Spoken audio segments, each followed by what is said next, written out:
Solution de relogement pour plus de 8000 sinistrés. La Grande-Bretagne, toujours enlisée dans ses négociations sur le Brexit, 2 ministres ont démissionné en 48 heures et les Britanniques s'interrogent sur leur avenir. Certains imaginent maintenant leur vie en France. En 2017, 3200 ont même demandé la nationalité française. C'est 8 fois plus qu'en 2015. Quelles sont leurs motivations et que recherchent-ils dans notre pays? Nous les avons rencontrés dans le Périgord, une région qui leur plaît beaucoup. Claudine Gilbert, Nathalie Berthier. Le charme des vieilles pierres, le soleil, de quoi séduire ce couple anglais qui cherche en Dordogne la maison de ses rêves. Là, vous avez le premier gîte, avec 3 chambres et 2 salles de bain. Paul, ingénieur informatique, et Sally, agent d'entretien, voulaient changer de vie, tenir un jour des chambres d'hôtes en France. La perspective du Brexit a donné un coup d'accélérateur à leur projet. Attention! On ne sait pas ce qu'il va se passer après le Brexit. Et donc on pense qu'il vaut mieux mettre un pied ici tout de suite. Si on s'installe ici et qu'on devient citoyen français, ce sera plus facile de se déplacer en Europe si on en a envie. Depuis le vote du Brexit, il n'y a jamais eu autant d'acquéreurs britanniques.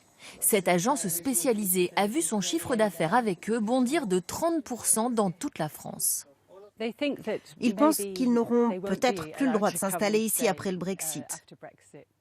Ils préfèrent donc venir maintenant, résider ici 5 ans, pour pouvoir ensuite engager la procédure de naturalisation pour devenir citoyen français. La famille Montgomery dit se sentir déjà française.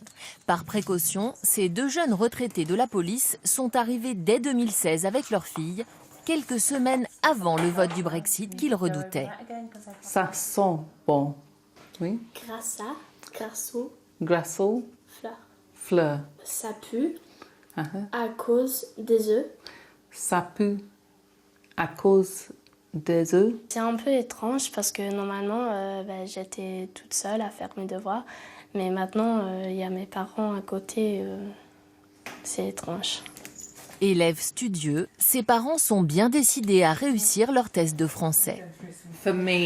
Pour moi, c'est vraiment ça le plus dur. Apprendre le français, c'est le plus difficile. J'ai vraiment du mal à apprendre la langue. Autre question. Heureuse?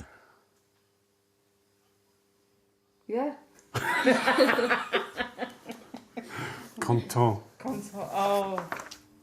Le dossier se prépare, certificat de domicile et le si précieux numéro de sécurité sociale.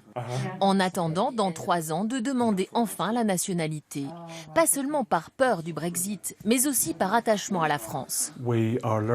Si on apprend le français, ce n'est pas juste pour réussir un examen, mais c'est pour parler et participer à la vie quotidienne ici en France. Et si on veut faire sa vie en France, je pense qu'on doit devenir citoyen français. En 2017, près de 3200 Britanniques ont demandé la nationalité française, 8 fois plus qu'en 2015. Tout à la fois repoussés par le Brexit et séduits par le style de vie et le modèle social français, ils sont bien décidés à prendre racine.